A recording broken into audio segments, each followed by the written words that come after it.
A exploração de templos sagrados pode nos render muitas riquezas, principalmente quando estivermos falando de templos de um faraó. Mas outros aventureiros também estão de olho nessa caça ao tesouro. Então seja o aventureiro mais rápido e consiga coletar o maior número de tesouros possíveis em Luxor.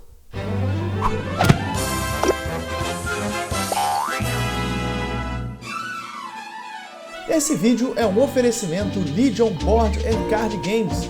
Acesse www.legioncg.com.br e encontre tudo o que você precisa sobre jogos de tabuleiro, jogos de cartas e acessórios. Coloque o tabuleiro no centro da mesa, com os 2 sarcófagos na tumba. Posicione os tabuleiros de Horus e de pontuação final próximos ao tabuleiro principal. Crie uma reserva com as peças de tesouro coringa, os escaravelhos embaralhados e virados para baixo, as chaves e o dado. Cada jogador escolhe uma cor e recebe o marcador de sua cor junto com 5 aventureiros e o marcador de pontos de vitória.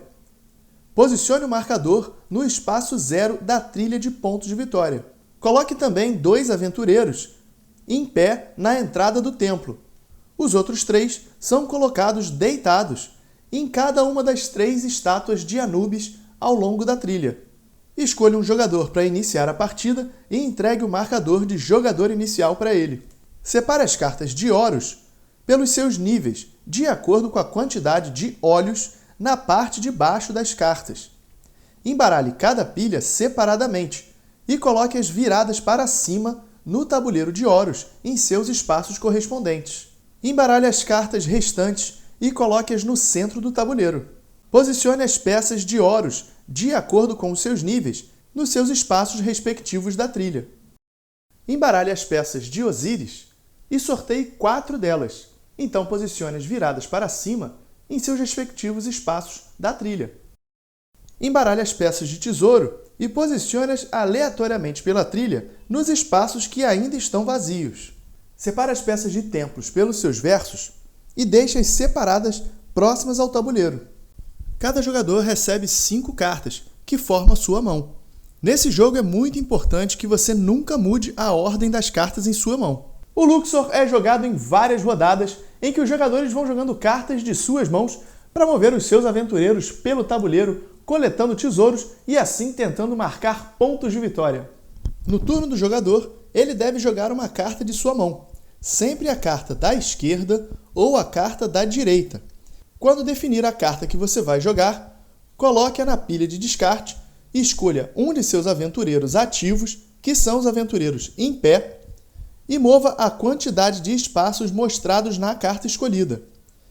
Esse movimento deve ser feito por apenas um aventureiro, não sendo possível dividir os pontos de movimento entre mais de um aventureiro. No baralho inicial, a gente vai encontrar 3 tipos de cartas. As cartas com movimento de 1 a 5, que a gente movimenta a quantidade especificada na carta. A carta de mais 1 e menos 1, que a gente precisa optar entre mover um aventureiro um espaço à frente ou um espaço para trás. E o terceiro tipo é a que devemos rolar o dado e mover o resultado que saiu no dado. Após concluir o seu movimento, compre uma nova carta do deck. Essa nova carta deve entrar no meio das suas cartas. No final do turno, o jogador deve ter 5 cartas em sua mão. E essa é a sequência de todo o turno dos jogadores. Ele deve escolher entre a carta da direita ou da esquerda, colocar essa carta na pilha de descarte, escolher um aventureiro e mover pela trilha de acordo com a carta escolhida. Então, ele vai verificar se é possível ativar o espaço em que o aventureiro dele terminou o movimento. Depois disso, ele vai comprar uma carta do deck e colocar ela no meio das cartas de sua mão. Então, vamos ver agora como que a gente faz para ativar um dos espaços do tabuleiro. As peças de tesouros podem ser ativadas se você tiver o mínimo de aventureiros da sua cor mostrados na peça. Nesse exemplo, você precisaria de 2 aventureiros da sua cor para ativar essa peça. Se atender a esse pré-requisito, pegue a peça para você e imediatamente marque os pontos de vitória mostrados nela. Guarde a peça de tesouro com você, pois ela ainda pode valer pontos de vitória no final da partida, por coleções de tesouros diferentes. Quando você remove a peça do tabuleiro, pode ser que fique um espaço vazio. Esse espaço agora não deve ser contado na hora de movimentar outros aventureiros. Os aventureiros que ficaram no espaço vazio iniciam seu próximo movimento pela peça seguinte no tabuleiro. Em alguns espaços, quando você remover peças de tesouro, podem aparecer o desenho de uma serpente, leão ou águia. Pegue a peça com a imagem correspondente e coloque-a no espaço do tesouro que acabou de ser removido. Agora esse espaço se torna um templo para o resto da partida, e os aventureiros podem ativar suas habilidades. Os aventureiros que removeram a peça de tesouro anterior desse espaço ficam em cima do templo, mas não ativam sua habilidade. Outro espaço de ativação são as peças de Horus. Aqui você precisa escolher entre pegar uma chave da reserva ou uma carta de Horus de nível correspondente ao da peça. As cartas de Horus ficam em pilhas separadas por nível, sempre com a carta do topo revelada. Se quiser a carta de Horus, pegue-a e coloque-a no meio de sua mão. Nesse turno, você não compra a carta da pilha principal, já que pegou sua quinta carta da pilha de Horus. Essas cartas, quando forem jogadas, também vão para a pilha de descarte comum. Quando o baralho se esgota, embaralhe a pilha de descarte e crie um novo baralho. Ao fazer isso, as cartas de Horus que foram usadas pelos jogadores se tornam disponíveis aos outros jogadores que comprarem do deck principal. O último tipo de peça disponível é a de Osíris. Sempre que um aventureiro parar em um desses espaços, avance-o imediatamente o número de casas mostradas na peça. Então verifique se você pode ativar o espaço em que o aventureiro terminou. Sempre que um aventureiro atravessa uma estátua de Anubis, pegue o aventureiro de mesma cor e coloque-o em pé no espaço inicial da trilha. Repare que a estátua do Anubis não deve ser contado como um espaço. Ele é apenas ativado ao passarmos por ele. Os aventureiros vão progredindo e, eventualmente, vão chegar à tumba. Só que para entrar na tumba, um aventureiro precisa gastar os pontos de movimento exatos. Além disso, para cada aventureiro que entrar na tumba, o jogador precisa descartar uma chave no espaço de chave próximo à tumba. O primeiro aventureiro a entrar na tumba recebe o sarcófago de 5 pontos. O segundo aventureiro, que pode ser inclusive do mesmo jogador, recebe o sarcófago de 3 pontos. Quando 2 aventureiros entrarem na tumba, o jogo chega ao fim. Termine a rodada até que todos os jogadores tenham jogado o mesmo número de turnos, e vamos para os pontos de vitória. No caso raro do jogador não ter nenhum movimento válido em sua vez, como por exemplo, se seus 5 aventureiros estivessem a 2 casas de distância da tumba e você não ter nenhuma carta que o permita mover 2 casas. Ele descarta uma carta sem mover nenhum aventureiro e compra uma carta nova da pilha, passando sua vez. No caso raro disso acontecer com todos os jogadores na rodada, o jogo encerra e seguimos para a contagem de pontos de vitória. Acompanhe no tabuleiro de pontuação a ordem de pontuação para cada jogador, começando pela posição de cada aventureiro no tabuleiro. Repare que na parede do espaço em que se encontra seu aventureiro existe uma pontuação. Some a pontuação de cada um dos seus aventureiros e repare que alguns espaços, mesmo mais à frente na trilha, pontuam 0. Então verifique os jogadores que pegaram os sarcófagos e some as pontuações para esses jogadores. Cada chave não utilizada na reserva do jogador vale 1 ponto de vitória. Cada 3 figuras diferentes de tesouros coletados conta como um conjunto de tesouro.